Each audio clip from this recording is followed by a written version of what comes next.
Hello everyone, we are Geeks Not Nerds. I am Captain Logan. I'm sorry, you're what now? I'm Vince. Okay. Alright. And he is... Clearing my throat.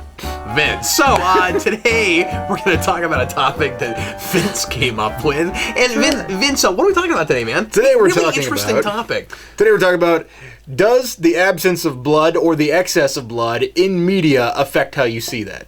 Affect your experience with it? Yeah. Well, let's go ahead and get straight into it. If we wanted to give a nondescript one-word answer that made a t-shirt give you an F and say, please elaborate, the answer is... Yes. And this is not even a depends question. I think certainly it does, right? And positively or negatively, just depending on what we're looking at. If you're talking about a movie where it's really stylized, either very stylized to where there is no blood for a reason, or very stylized because there is a lot of blood, a lot more than there usually would be, for a stylistic reason, that naturally affects the way you look at it, because if for no other reason than because that's part of the stylistic nature of it, and it lets you know what kind of a universe you're in, or at least it's one of the elements that helps you know that. So, yeah, the answer is yes. Yeah, but one of the things I find interesting about this is the reasons why people choose not to or to show blood, because sometimes it's a strategic thing where you're trying to enhance your story by either showing too much or too little. Yeah. You show too much, it's kind of farcical, or you show too much, it's supposed to be shocking in some way, or you show too little, and you're trying to conceal that from the audience and thereby making it more frightening without showing all of the blood and guts. When we're talking about horror stuff, yeah, when we're talking about a thriller or something that's supposed to be suspenseful, but certainly when we're talking about even just action movies or just dramas and stuff, whether or not there is blood or how much of it there is, and gore in general, when violent things happen is obviously a conversation that always has to happen. I think. I'll tell you the reason I thought this up was that I was looking over here at this bat thing that's behind us. I don't know if you guys can even see it. I don't think it's in frame. Whatever. There's blood on Batman's knuckles, and I've seen so many times that you'll read a comic book where somebody gets shot in the face and there's no blood. I go, what? The Punisher just killed at least 6 guys.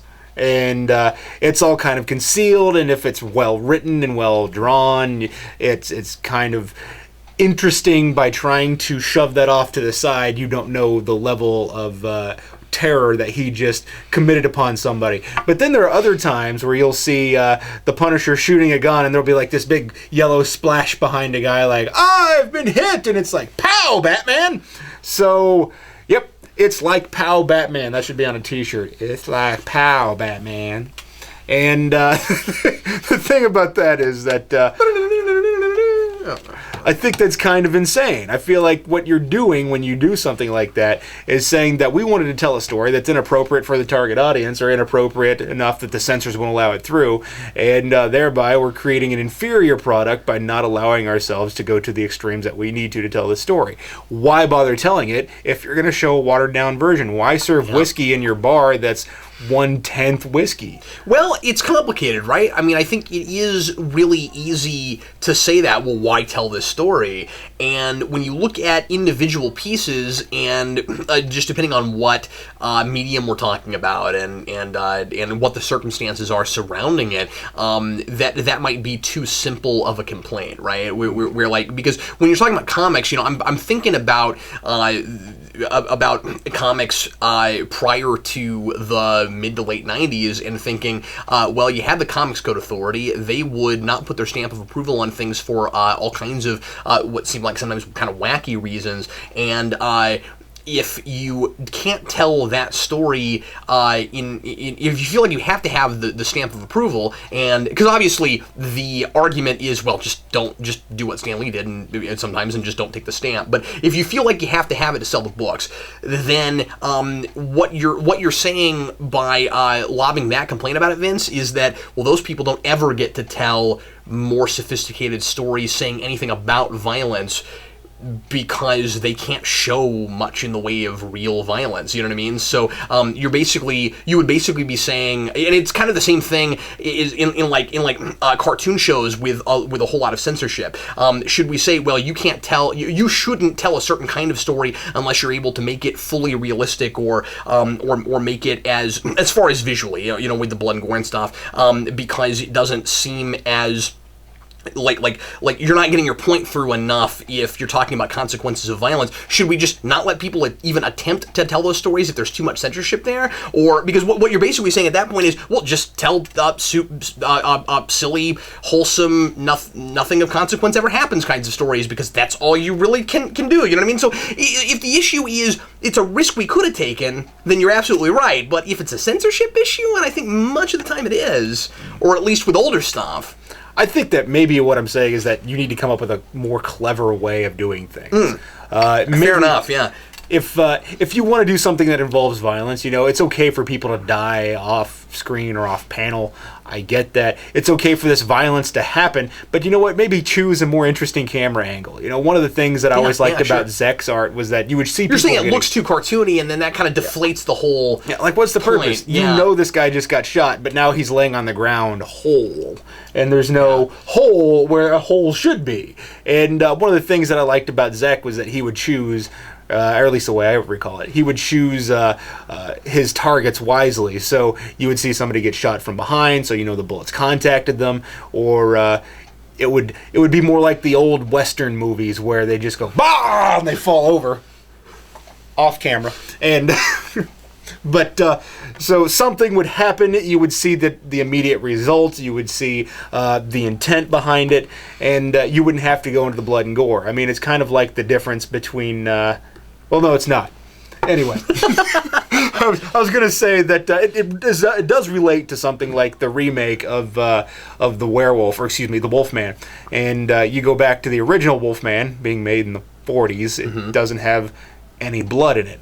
Fair enough. Production code is what it is. And then you move forward to today, or at least more recent years, where they made the remake and there's blood everywhere. It's just disgusting. And you're saying we're going too far the other direction at that point. At that point, that's like, this is cinema of attractions, and they have made this ridiculous. Well, let's choose what we do wisely. You know, you don't have to make something as clean as the original, but maybe we shouldn't just go overboard. Maybe we should choose our blood wisely. Well, yeah, I like that, and it's all about how it serves your story, right? It's about what is the point of it in the first place. Is it just to be shocking? If you're going to make a movie that the only reason you made it is to have ridiculous amounts of blood, that's not my thing, but I guess that's why you have a lot of blood at that point. You know Fangoria survives on those movies. Or if you're gonna do like or you know if you're gonna make it kind of a farcical thing, kind of a joke fest where ridiculous amounts of blood is funny. You look at stuff like Monty Python, where that's funny. You know, I'm not gonna. Dead 2. Yeah, I'm not gonna complain. Oh, you guys. You guys are being too gratuitous with your blood, because it's cartoon violence at that point, right? They're kind of making fun of stuff that goes overboard with blood, but it's also just kind of this complete absurdist. Nobody has that much blood in their body. It's hilarious, you know. Or it wouldn't squirt out that way, or that kind of thing. It's kind of funny. For my taste, Vince, let's just talk about this on a personal level for a second. For my taste, this is not a thing that bothers me as long as stories are well told. Yeah, you know, we are talking. We should probably pull back a little bit and say, if you agree with this, that we're talking about a small element that rarely destroys a piece, right? What we're talking about is something. Nitpickers Anonymous. It is what it is. Yeah, no, absolutely. But you know, talking about the small individual elements of things in various media can be interesting and is worth doing. I'm just saying that I think for my part, it rarely would completely ruin a thing. I mean, like, you know, if there's a really great because you know how big of a character guy I am. If there's a really great character study inside a movie that has really gratuitous amounts of blood and stuff, I might that might be a detractor for me in my enjoyment of it, but I will still appreciate the story. I'm not the kind of person that's going to look at the thing and go, it's too much blood. I used to be that way. This is a thing I've mentioned on camera before, but back when I just used to be a lot more innocent when it came to violence and stuff. Now I've done Spawn here. But early on in the and other stuff, early on, he's committed violence upon others in the early. Shh. In the early 2000s, I tried to watch Blade for the first time, and I couldn't get through it. I tried it 3 times, I couldn't get through it because there's so much blood at the beginning, and I didn't care for large amounts of violence. I guess I had a little bit of a weak stomach for that kind of stuff, and since then, I think that my tastes have broadened, and I've come to appreciate how things like that can serve a story, and it just doesn't hurt me. It just isn't hard for me to watch things like that now when it seems like it's necessary, when it has to be there.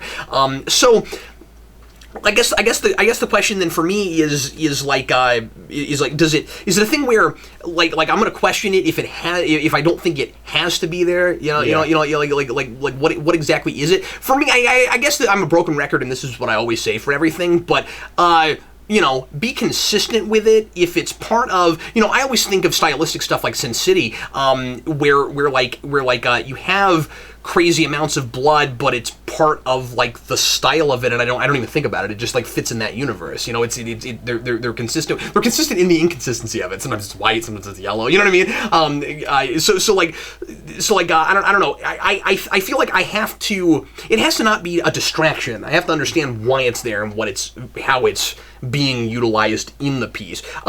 For you, Vince, is realism, as far as blood and gore goes, is that always that big of a deal? Well, to some extent it is. Not necessarily to say that it will completely ruin something for me, but it has to be true to the piece. I mean, I feel like the aesthetics of something has to... You don't just put something in a movie or book just for the sake of putting it there. Yeah. I mean, if you're just making me watch something for the heck of it while I'm trying to enjoy my character arc, or I'm trying to enjoy the hero's journey, or whatever, if you're just putting something in there, you're wasting my time.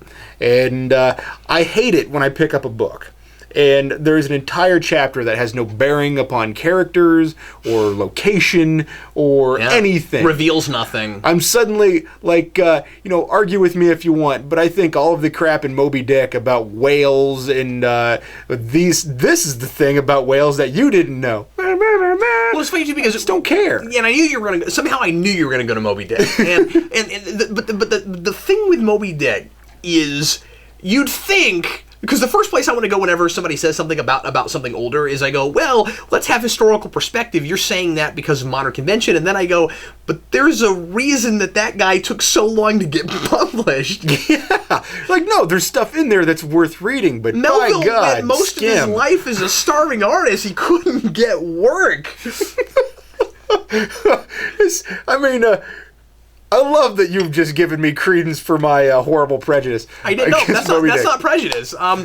But I just get, my okay, Judas, it is, but my Judas against. Oh, okay, all right. I don't think that's a word. Yeah, so I don't know what that means. I find this stuff interesting. That's not exactly a compound word. When you just stack stuff up and say, "Look at this," I don't care. It's I want something to be an additive. Sure, it can be spice. That's great. You can give flavor to something. But you don't want a movie to be a bunch of disjointed elements where you can tell that a filmmaker was like, okay, I want blood in this movie, and I want a hot chick in this movie, and I want cars crashing into things in this movie. And that's how you get Kill Bill. All those things. I've never seen that movie, but all those people just unsubscribed when you said that. But yeah. That's the one Tarantino movie. I'm like, nah, never watching that again. But you have to. But those things all have to come together to create a whole piece, right? Mm-hmm. I mean, you look at the thing about Kill Bill is there's some interesting stuff in it. It's essentially now he's gotten defensive. Well, no, I mean there's some interesting stuff in it, but essentially it's a love note to the violence that you see in those old samurai, in those old kung fu movies. Great. Write a paper. Just make a compilation video of violence. That's all there is to it. That's my problem. Isn't that kind of what grindhouse movies are, though? Yeah, and you know what? Those are awful too. but I'm just saying that that's like a whole genre that some people really like, and a lot. I'm just saying that aren't there a couple or a few genres that kind of are style over substance? And that's just what they are, and if they kind of know what they are, and that they're more about that and less less about telling a real story. I'm just saying that we can't judge everything by exactly the same standards, right? Well, that's the thing, though, is that if you go back, matter. And I guess now we're kind of jumping over to a different topic, but I'll address this. Sure. No, that's okay. It's one of my favorite topips. We jump to this. I just think that it is inherent to what we're talking about. If you look back at some of those old grindhouse movies, or even some of those things are just kind of never printed. I don't know what I'm trying to say, but like Faster Pussycat Kill Kill has some really interesting stuff in it. It's not just violence, but that is an older grindhouse movie. It's a later early example, early for us, later for the inception of grindhouse movies, and there's a lot of talk in that movie. There's a lot. It's more thematically disturbing and than it is visually disturbing, and nowadays, you could go to a concert intended for children and see something more sexually illicit than you see in Faster Pussycat Kill Kill. But that was one of the big draws of it. You had busty women who are violent in some ways. And I think it's more about the, around that period of time, the more violence attached to women's lib makes it more frightening in some way. It makes it alien to your... to the way you live your life, so therefore it seems, at least historically within that period, it seems more shocking than it does now. But you come forward to today, and the things that we find shocking are like violence and sex mixed together, which, fair enough, that is very frightening. And where suddenly you have to have gore involved in everything. Suddenly it's not just sexuality; it's hardcore nudity that's striking to people. And it's also a matter of, and I mean, we talked about violence a lot in the Halloween show we did a couple weeks ago. When you're talking about like current horror and how we've become kind of like as a culture more desensitized to certain things, more used to certain things, and so you're right. I mean, there's a perception of what is scary now versus what used to be. Part of it too is just once you think you've seen everything, somebody's got to keep coming up with the next thing to shock you, and so it just gets more and more heightened to the point of absurdity. Which I guess to tie this back into the whole blood thing here, I think that the idea is context. You have to establish context for the amount of blood you're showing. You made me think when we were talking about the grindhouse thing. I wonder if we shouldn't at some point consider doing a show on movies that exist almost exclusively to pay homage to another time or to another kind of movie. I wonder if we shouldn't address that at some point in an entire in a whole video. It's a good idea, because sometimes I wonder why, like what the point of movies like that are. Where sometimes it seems like a movie gets made and it's less about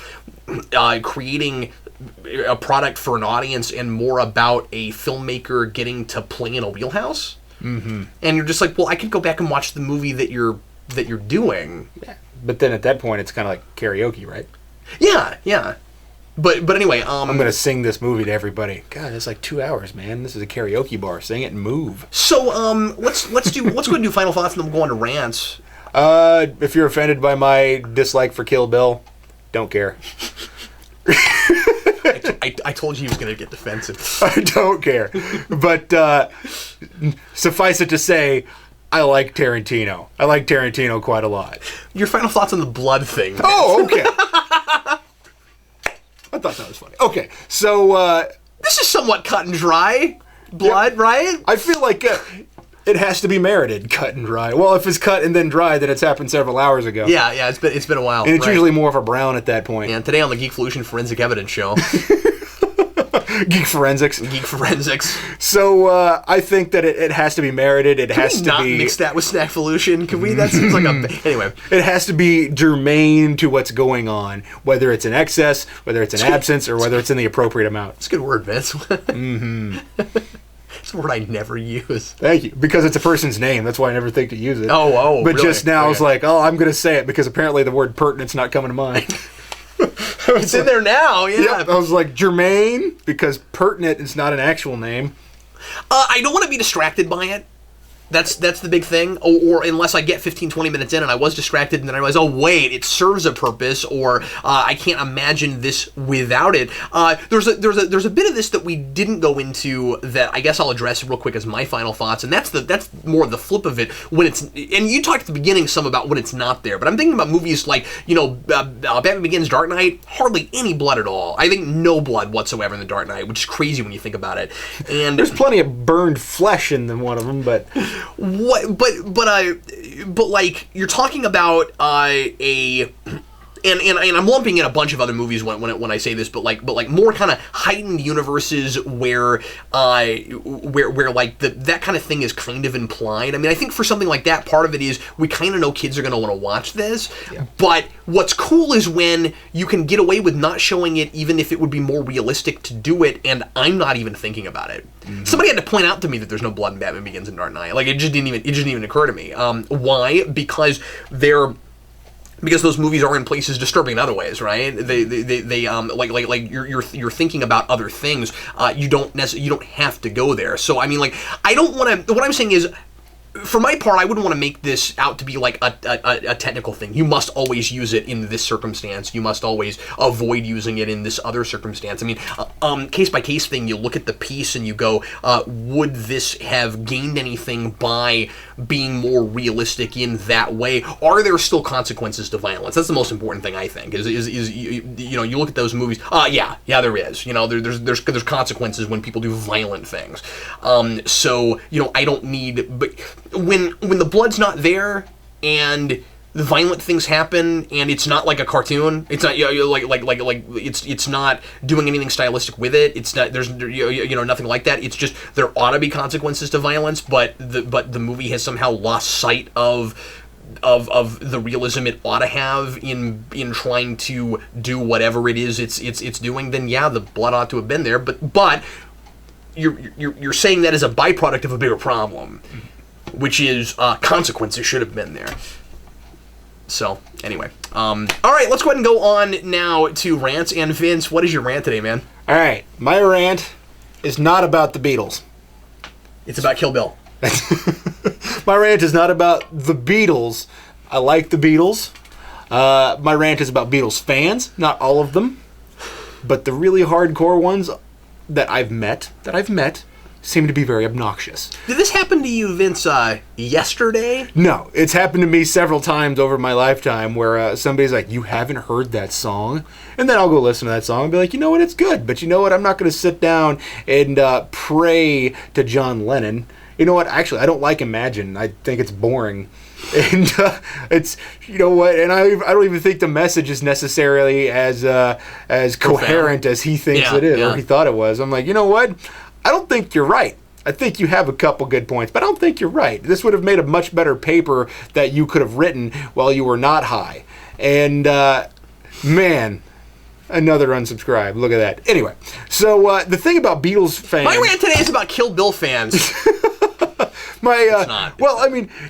I guess what I'm saying is that this over-fandom, this entitlement that people tend to have, where they get to judge you for not knowing everything about their thing that they love. Why is that so important? Now, we've done whole shows about that, right? And, of course, again, not every Beatles fan, but many that I've met. But also, taking the, I'm sorry, I'll let you get back to your rant, but taking this even outside of the Beatles, just fans that get ticked off because you don't have the knowledge that they do already. Mm-hmm. Why do we have to be like this? Why can't we either teach people things or leave them alone? Why, like, I mean, maybe that person's just not interested. You know what I mean? But yeah, why do people think that everybody should have like a working or like an encyclopedic knowledge of the Beatles just because they're a big, huge, giant fan of it? Like, and I mean, I understand historically important, sure, but I think everybody gets that. Like, yeah, I mean, you can't deny what the effect that they've had on music after them. I mean, not even just their early stuff. Everything they've done has been affecting somebody somewhere along the line that has been creatively moving and shaking things. But not physically, but anyway, so the thing about Beatles fans is that they get in my face. Beatles historians is weird. Yeah, I don't feel like it makes sense to look down on me because I haven't heard Old Brown Shoe. You know what? By God, I've heard the big ones. Also, the library, the repertoire was enormous. Yeah, and I've heard a lot of it. I've probably heard about 80% of it. Fine. A lot of it's really good. Some of it's kind of dull. You know what? Not everything that a band produces is gold, regardless of how much you like them. I will say this. I don't think it's a problem to raise an eyebrow at somebody, not get in their face, just be surprised that somebody doesn't know something that you thought permeated culture super hard. Exactly. You see what I'm saying? Because the thing is, that is somewhat involuntary. Because I can't remember who it was, but one time I was talking to somebody, the same topic. I was talking to somebody once about the Beatles, and I brought up Octopus's Garden, and they'd never heard that song. I was a little surprised by that. I was like, really? You've never heard Octopus's Garden? But I wasn't like, how dare you? You've never heard. I'm just saying that, like, I do think it's okay to be surprised by things you're surprised by. Yeah, that's one thing. If I met a person and they were like, I've never heard of the Riddler, I'd be like, hey, really? How does that happen? I will admit, one of the reasons I don't much like Kill Bill is a very similar thing, because around the time Kill Bill came out, people just suddenly everybody around me were Tarantino fans. It's the reason you don't like Fight Club as well as I do. And that one was just hyped up so much that I already knew the ending. That I knew everything that happened in the movie, and then I see it, and I'm like, you know what? No, it's well told, but I don't feel like this is as original as they think it is. So this is different than hype. Yeah. Okay. This is people telling me, like people said, Vince, you got to see Kill Bill. I said, okay. I went and watched it, and I went, well, that was just violence.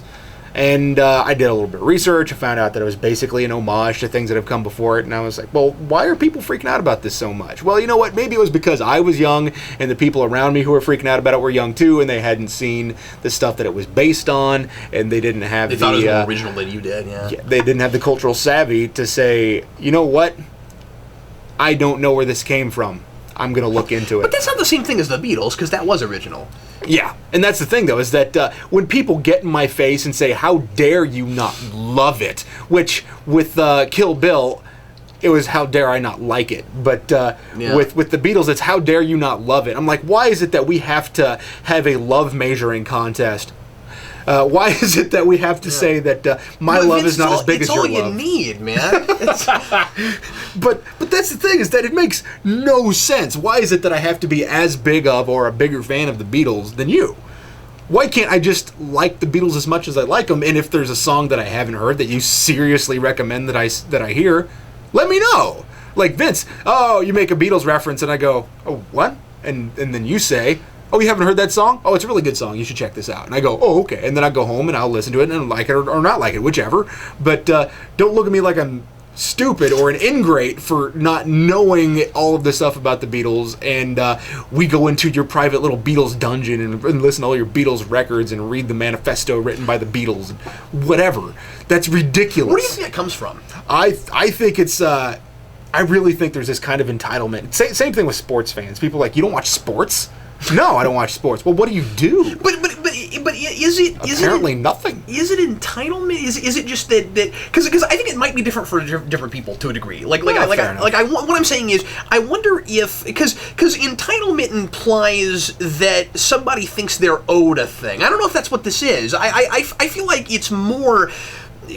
For some people, and I think it's different. I think for some people it's like they aren't allowing themselves to exercise their imagination to imagine, if you will, that there are people that have had different experiences than them that lead them to different places. You know, we can all recognize the importance of the Beatles, but maybe it's not your taste, or maybe it's not your taste to the point where you're a mega diehard, Beatles head or whatever. Like I would. I know that's probably not what Beatles fans are called, but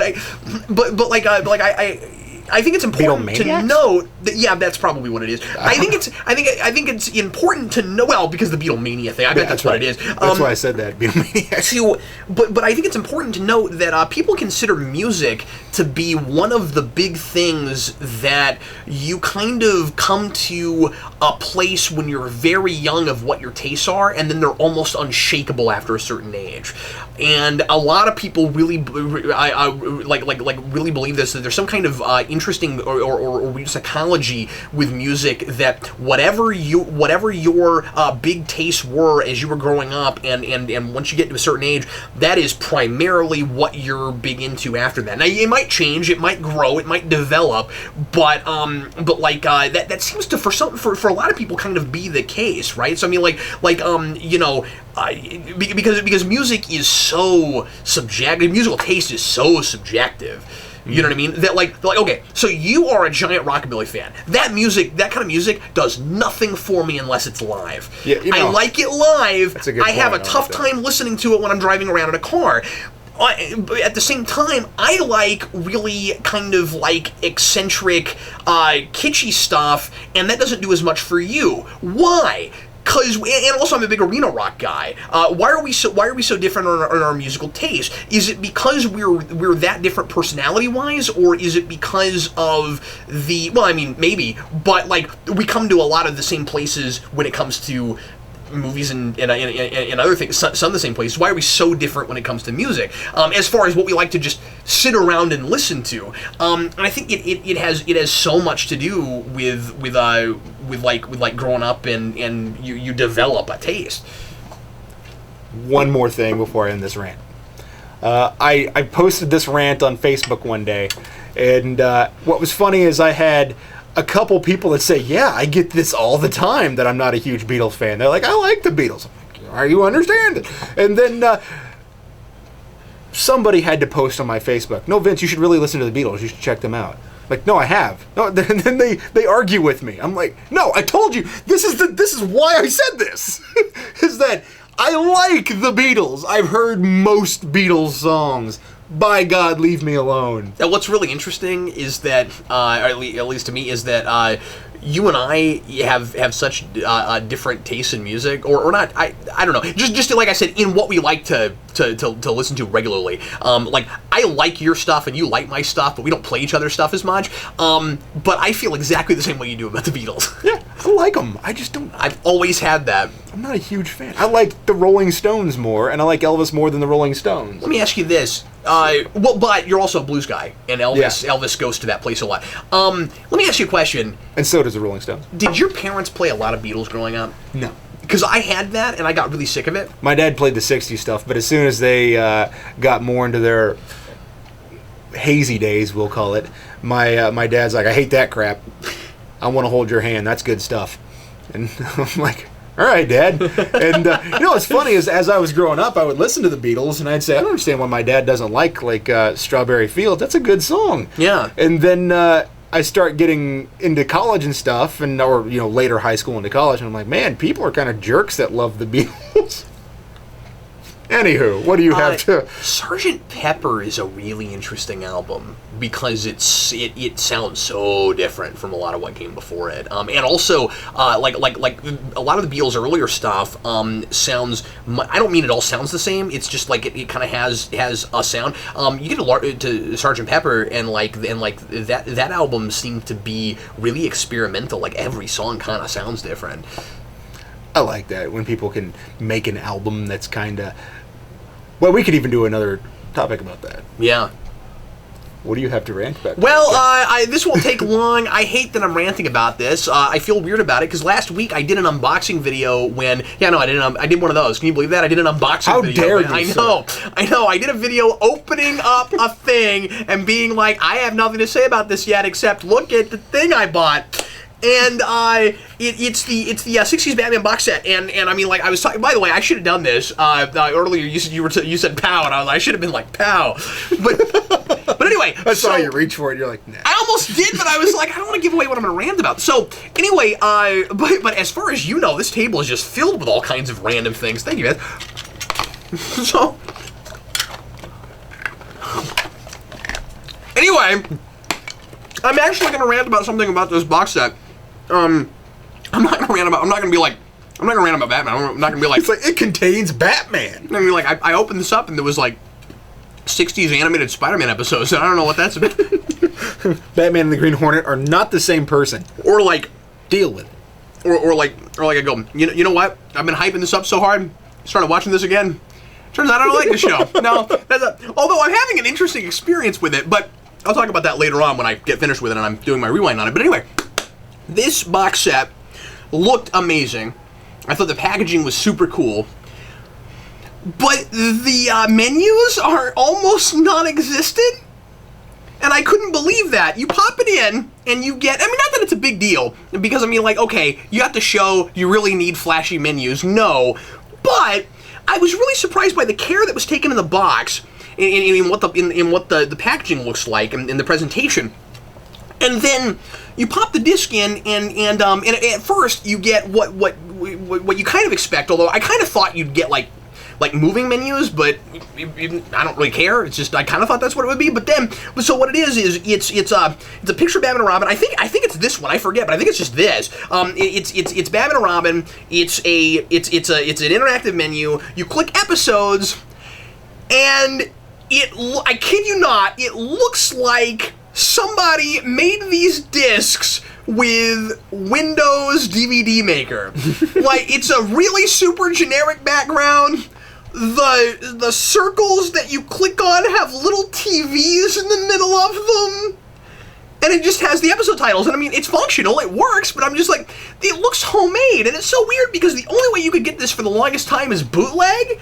You get them in and it looks bootleg. That's really funny. It's hilarious. Well, it's like an old comic book, right? You have a nice cover and then the inside is newsprint and it looks like crap. I don't agree with that because I like what a lot of things look like on newsprint, but yeah, me too. Anyway, I just want to throw that out there. That's pretty much the only other complaint about this. God, Cap, how is it that I have to defend Batman, 60s Batman against you all the time? I didn't have this until. Those are pretty nice. Yeah, they're really cool. I didn't have this until I started pulling the discs out. The other thing I don't like is these. Have you ever dealt with this? These are kind of overlay discs. This can be irritating. That annoys me. Because what I have found I have to do, so I pulled these out and like I couldn't put them both back on at the same time, and I found that I either had to put them both on simultaneously, but then I tried it a second time and it didn't work. I had to put this on and then slip this other disc underneath it, like. Okay, it's working now, but it didn't before. And anyway, so getting those in and out has been kind of a pain. The bottom one wouldn't stick unless the top one was in. Yeah, that's weird. Isn't that weird? The top one wouldn't stick unless. No, the bottom one wouldn't. Yeah, the top one was in there, and I had to like stick it up underneath it. I don't know. Glue. We've been making DVD box sets for what now? Like 15 years? I think many moons. Could we maybe come up with a standard for this already? Because, like, Blu-ray's not to worry about it so much because there's not as many discs, but I have seen sets this size where they're able to make it to where it's still kind of just a flip book. I don't really understand. Like you didn't have to do it 1, 2, and 3. You could have made it one set and then just had a flip book thing, and it wouldn't have had to been much thicker than this. Especially if you could make it a little bit tall. I think you could get away with making it a little bit taller and then just have two in a thing if you really needed to. But I don't know. I just feel like in 2014, almost into 2015, we ought to have a standard for that. Fair enough. Like one that works, where you never pull it out and everything falls out, you know? But at least we're not doing that stupid fold-out crap anymore. You remember that? Remember like the early Angel box sets had that? Where like you had to flip the whole freaking thing out, and it was like 8 like this. Yeah. And you're like, look, it's like a centerfold. Or like a scroll or something. Well, anyway. Everybody, thanks so much for watching. We sure appreciate it. Sorry nobody likes Vince anymore, and we will see you again next week. If you have anything you'd like us to talk about in a future video, if you have any topics or questions for us, leave those in the comments or send them to geekvolution.com at the contact page. Just fill out the contact page, and we will take a look at your questions. We always appreciate your topics and suggestions, and leave your comments and let us know what you think about blood, and when it's too much, when it's too little, any ideas of examples. I can think of an example of it. Any examples of times when you thought you saw too much or too little blood and it didn't fit the piece? Leave your comments. Thanks for watching. I'm Captain Logan. And I'm Vince, reminding Beatles fans and Tarantino fans not to be jerks, because I love you. Be nice to people. And to support your local comic book store. Thanks for watching. We'll see you next time.